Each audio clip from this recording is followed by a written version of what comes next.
How's it going, everyone? Welcome back to another Metroplex Bass Addicts video. This video is actually going to be the 5th installment of our 6-part series titled How to Make More Money Tournament Fishing. In this video, we're going to be going over how we approach practice and just tournament practice in general. So, without further ado, let's roll the intro and get into it.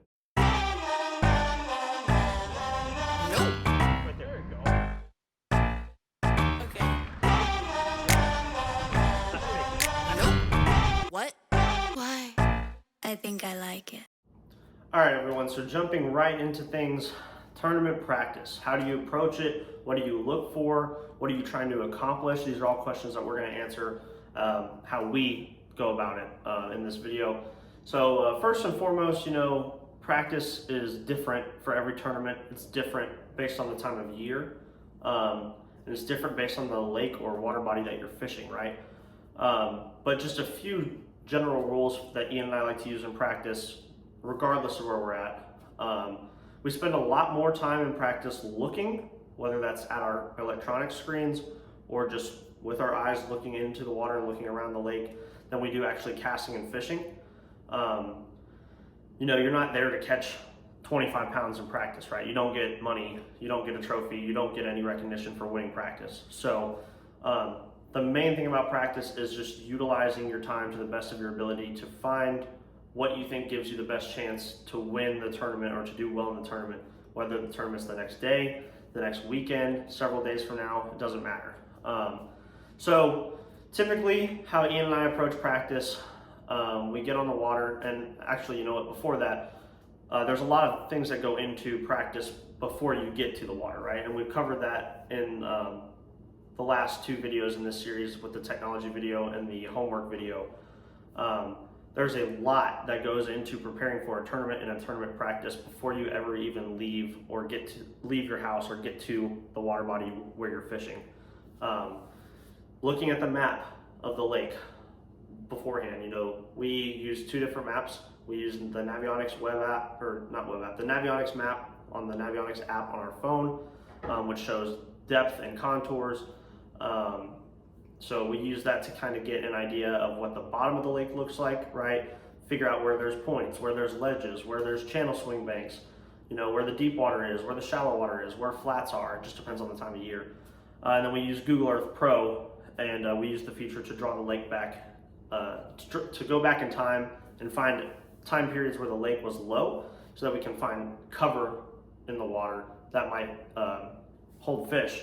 A big boulder, a rock pile, a brush pile, a roadbed under the water, a bridge under the water, stuff like that that the Navionics contour map won't show you. You can find a lot of times on that Google Earth Pro. So we spend several hours, sometimes a couple days, depending on the size of the lake, leading up to the tournament, just looking at the maps of the lake and kind of using that to get an idea of where we think we're going to look in practice based on the time of year and the seasonal pattern that the bass should be in, what we expect. Everything's just an educated guess. You don't truly know until you get there and look around. In addition to that, YouTube videos are a great place to look when you're doing pre-tournament practice preparation, doing homework. Once you know the lake that you're going to, look up, Lake Ray Roberts bass fishing on YouTube, or if you know you're going to be there in March bass fishing on Lake Ray Roberts on YouTube, spring bass fishing on Lake Ray Roberts on YouTube, whatever it may be, something like that. Watch a couple videos and see what people that have fished there before that time of year or fish there often do to locate and catch bigger than average fish on that body of water based on the time of year. We do that a lot. And it really, really helps narrow your search down. Once you get to the lake, you kind of at least know how the lake sets up, kind of how the fish behave during the time of year you're going to be there. And it helps you narrow your search down a lot quicker than if you just show up to the lake blind without doing any research. You can also look at articles, if there's any articles by guides, by professional anglers. Fishing reports is another one that you can look up online too, by guides or professional anglers on like the Omnia website. So there's a lot of ways to get information before you get to the lake. And we covered that in the homework video and the technology video, the last 2 videos in this series. So I'm not going to talk any more about that, but just know before every practice, we do our homework before we get to the lake. Moving on from that, after we do that and we get to the lake for practice, it depends on the tournament trail and what's going on. Sometimes we don't have an official practice day the day before the tournament, so sometimes we're practicing a weekend or two in advance. Other times we have an official practice day the day before, so then we're practicing the day before the tournament. And then for some of our championship events, we actually have 3 official practice days immediately prior to the tournament. So we're actually on the water for 3 straight days before the tournament, and then we fish the 2-day tournament. So that, it just depends on what kind of practice you have on how you're going to approach it. But for the most part, this is how we approach practice. When it comes to catching fish, we typically, and not everyone does this, some people like to shake off all their fish. Some people set the hook on every bite they get in practice. But what Ian and I have found to be the most useful tool, or the most useful strategy for practice when it comes to actually catching fish, that still allows us to catch what we need to in the tournaments more times than not, is set the hook on 1, 2, or 3 bites in an area, no more than 3, typically only 2, but sometimes 3, and I'll explain that in a minute. But set the hook on 1 to 3 fish per area when you get bites, and then after that, leave the area, or just simply look around, don't make any more casts, or start shaking them off. This is especially critical if you have an official practice day the day before a tournament. When we're practicing the day before a tournament, we don't want to catch an 8-pounder that we could have potentially caught in the tournament the day after. So when we're practicing immediately prior to the tournament, we always make sure to only set the hook on 1 or 2 fish in each spot before leaving to find a new spot. A couple advantages that gives you. If you don't set the hook and you shake everything off, you don't know what size of fish is biting your bait in practice. You might be able to kind of tell just by the way it feels on the rod when you shake it off, but you don't truly know. If you set the hook on 1 or 2 in each spot, you can see if that bite was a 1-pounder or a 4-pounder, and that makes a big difference in a tournament. That's why we do it. So we set the hook on 1, 2, sometimes 3 fish if the first 1 or 2 were smaller and we think there's potential for some bigger ones there. But we set the hook on 1 to 2 normally in each spot before leaving it, just to check and make sure, 1, that they are bass, because they could be catfish, they could be drum. You also have to check and make sure it's the right species. So to check, 1, that they are bass, and 2, that they're of the right quality that we need to have a chance to win the tournament, or at least cash a check in the tournament.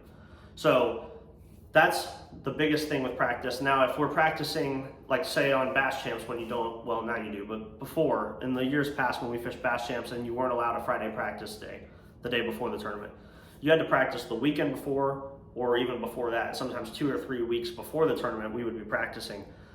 In that situation, we typically just set the hook on every bite we get, just because there's going to be so much that changes over that week or 2 or 3 weeks in between your practice day and the tournament. It's not as big of a deal if you're setting the hook on some fish. Now, you still don't want to just sit there and train wreck 40 pounds, 20 pounds, 30 pounds, 40 pounds on the spot if you find it in practice, because like I said, things are going to change, those fish could move, and you need to spend more time after you found that spot going around the lake looking for more spots like it, or looking for other areas that you can catch fish in case those fish move or you can't get them to bite on tournament day. You don't want to spend too much time in practice in any one area. You want to expand out and look at as much of the lake as possible so that you can find multiple good areas, so that you have a plan A, B, C, and D come tournament day.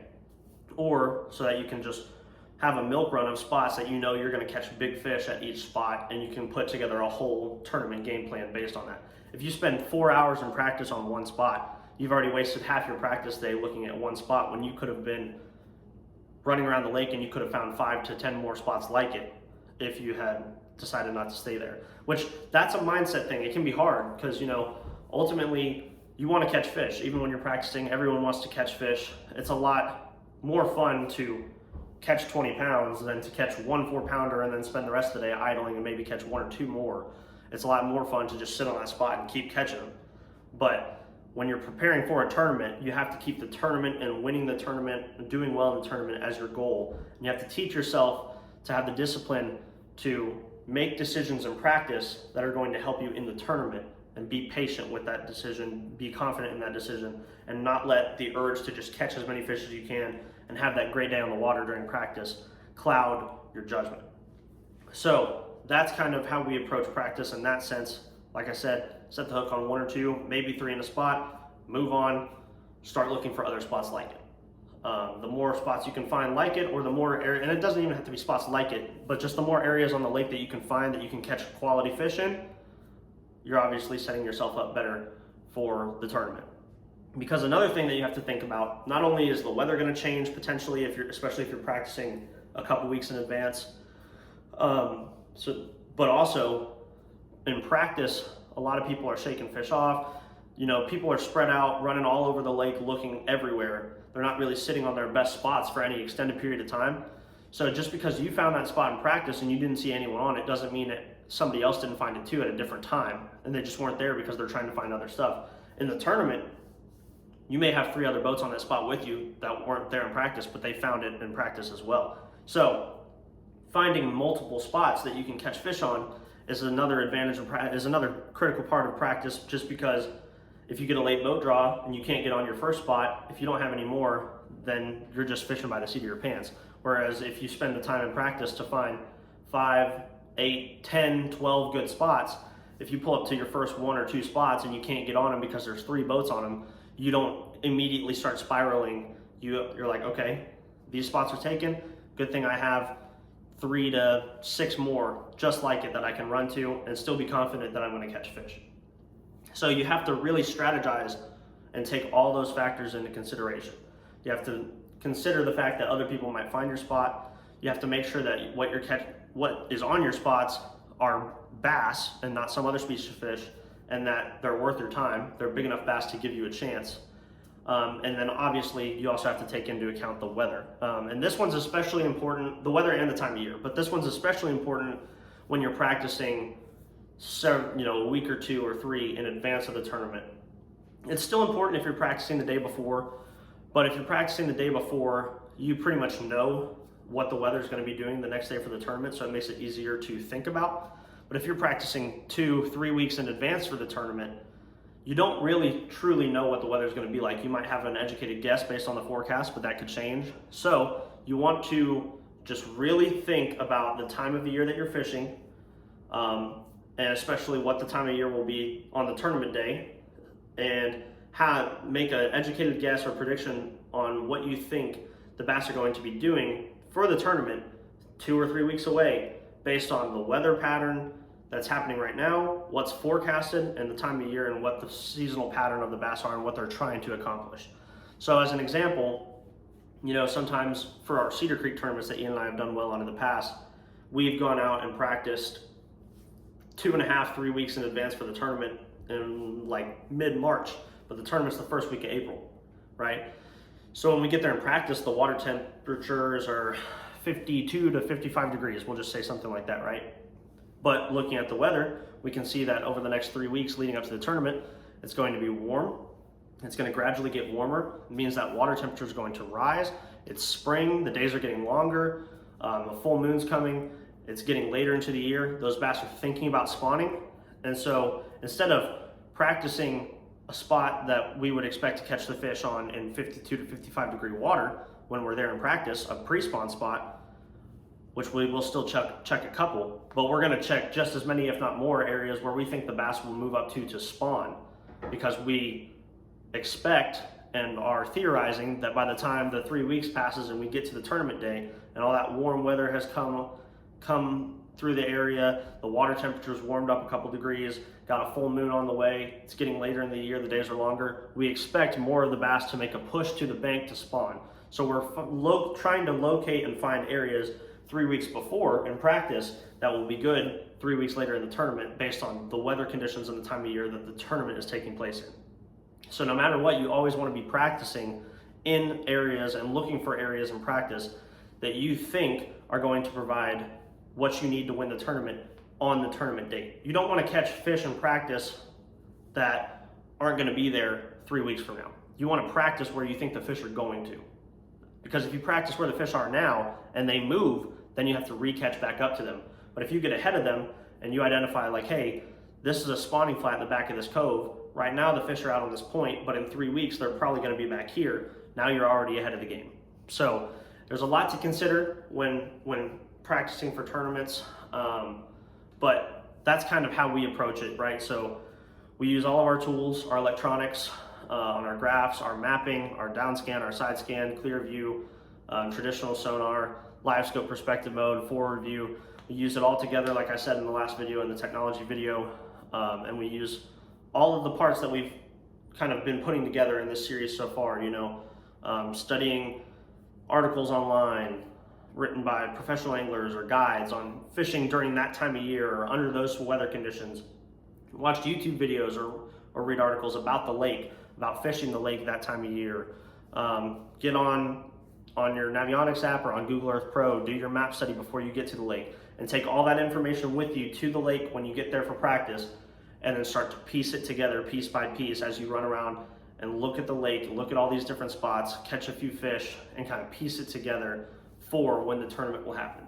You don't want to practice and fish where you think the fish are right now if the tournament's 3 weeks away.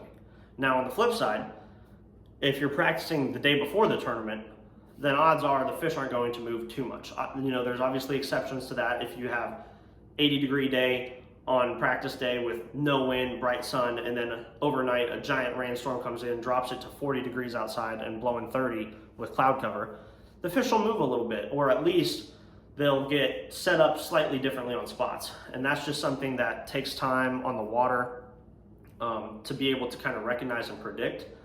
But typically when you're practicing the day before a tournament, you want to try and find areas that the fish are in right now because they're probably going to be there tomorrow too. So it just depends on the time of year that you're fishing, how far before the tournament you're practicing, and just taking into account the weather and the time of year, and kind of using all your tools collectively to put together a solid game plan. But the most important thing that I would say for sure that has helped Ian and I become a lot more successful tournament fishing when it comes to practicing is that little trick that we do where we set the hook on 1 to 3 fish in a spot and then leave it.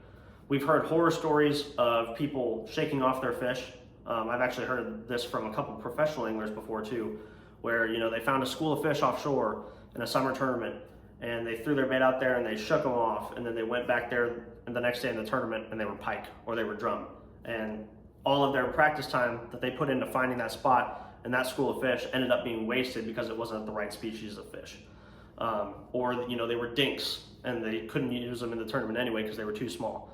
So you just have to develop a practice strategy that works for you, that allows you to gain enough information on the water that day to put a solid game plan in your mind for the tournament the next day or the next week without wasting your resource and catching too many of your fish before the tournament starts. So practice can be a tricky thing. Sometimes people fish better without practice. That's another side too.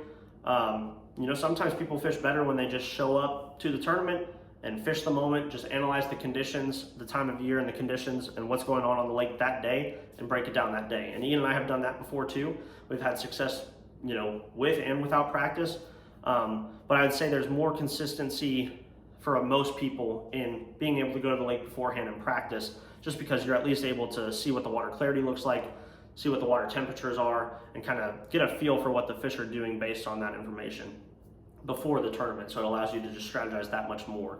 The non-practicing thing can be beneficial to some, and like I said, Ian and I have had success doing that too. Sometimes it's better, but that one takes a little bit more time on the water to become consistent at. And one more thing I wanted to add, guys, practice is different, like I said, based on the body of water you're fishing and the time of year and the weather conditions, right? So how Ian and I practice for a tournament in June is completely different from how we practice for a tournament in March, just because the bass are doing different things. And it's also different depending on where you are in the country, right? What largemouth bass in Texas are doing in June is completely different than what largemouth bass in Michigan are doing in June. So that's another thing you have to consider.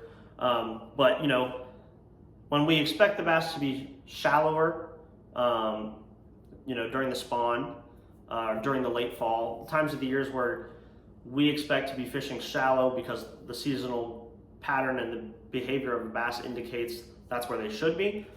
We spend most of our time in practice fishing shallow, looking around shallow, looking in spawning pockets, looking on shallow points that they could be staging on before they move up. Versus, wintertime or summer when they're more offshore, we'll spend a lot more of our practice time sitting behind the steering wheel, looking at the graphs, trying to find brush piles or rock piles or just schools of bass on long points or humps or ledges offshore. So you have to let the time of the year and the seasonal pattern that you think the bass will be in dictate how you practice. Now, on the other side of that too, just because that's what they should be doing by the textbook doesn't mean that's what they are always doing. So it's good to go into practice with a game plan, like I said, doing your homework before and making some predictions on where you're going to be looking based on the time of year, the seasonal pattern, the weather conditions. But if halfway through your practice day in March or April and you've been checking spawning pockets all day long, the water's 62 degrees, 65 degrees, you think they're in there, but you've been checking it all day long and haven't caught anything, it's time to change. Maybe they're not quite there yet. For some reason, they're not up there spawning yet. It means they're probably pre-spawn. So start checking some pre-spawn areas. Get out kind of at the mouths of the spawning pockets. Check for some brush piles. Check for a rock point. See if there's a staging area that they're holding on still. Maybe they haven't made their push up there yet. And the other thing is, not all bass spawn at the same time. Not all bass do everything at the same time. So also play to your strengths. If you're more confident and comfortable fishing in 22 feet of water on a rock point for staging fish, try and search for that. If you're more comfortable fishing in 2 feet of water with a chatterbait for, late pre-spawn and spawning fish, try that. But don't be afraid to also get out of your comfort zone if that's not working for you. The biggest thing about success in tournaments nowadays especially, you have to be versatile. You have to be able to do everything well if you want to really succeed in bass fishing tournaments and especially at the highest levels. If you want to be a pro angler, you have to know how to do every technique and fish in every depth of water, every color of water, and every type of cover and structure. You have to be able to do it all well. So you have to be versatile if you really want to succeed in bass fishing tournaments, especially the further up the ranks you get. But the best way to do that is to try it. You don't know until you try it. You don't build confidence in something until you try it and you repeat it. So practice is a great time to hone in on all those skills because nothing's truly at stake on that day. Sure, you're looking to find the winning bag of fish, but still, you'd rather take those chances in practice and then burn you than in the tournament, right? So in terms of gear as well, this is one other thing I wanted to hit on. It just depends on your fishing style. Ian and I work well together because we have pretty different fishing styles, but we can kind of mend them together. Ian's more of a keep it simple kind of guy. He'll go into most tournaments with 8 or 10 rods, if that. He throws pretty much the same 6 to 10 baits year round in most situations. I'm a little bit different. I'm kind of more of a jack of all trades fisherman in the sense that I have 30 plus rods and I'll typically bring 20 to 25 with me for every tournament practice with completely different baits rigged up on all of them and kind of, utilize all of them throughout the day until I figure out, what they're doing and what I'm confident in catching them on, and then I might take some of them out for the tournament as I narrow it down. But you just have to do what you're comfortable with. If you are more of a junk fisherman and you want to bring 30 rods with you, do it and practice with all those baits and see if you can narrow it down to a few that you can then bring with you the next day in the tournament to save space and weight. If you don't like to try all these different things and you're kind of more of a specialist than a generalist, bring what you're confident in, stick to your strengths, and try to find a way to force it to work. But just be ready to adjust if you have to. So practice is all about narrowing down your search throughout the day or days if you have multiple days of practice, and trying to find a specific area of the lake or a specific pattern with a specific set of baits that will give you the best chance to win the tournament, and omit the rest of the stuff that you maybe thought would have worked before you got there, but then you're finding out is not the deal. So that's how we approach practice. That's our video on practice. We hope that this helps you guys. We hope you learn something or take something from it. And we appreciate you guys watching. I know this is kind of a long video of me mostly rambling about practice, but we really truly do believe that if you use some of the tips that we've put in this video, that it will help you become more successful tournament fishing or just fishing in general. But this one's kind of more geared towards tournament fishing for sure, since it's tournament practice. But we really do appreciate you guys watching. Again, like I said, we hope you learned something from it, and be ready for the 6th and final installment in this series, which will be how we approach a tournament. It'll be basically breaking down how we tournament fish during the tournament day or days. So Appreciate you guys watching. See you on the next one. Thanks. Here we go, at the top of the class on a roll, and it's time to run it up, yeah you know. Maxed out, put the pedal to the floor, ayy, on the road, here we go. Yeah, we winning by a landslide. Never see me coming on my landmine. Yeah, I ain't taking orders in command.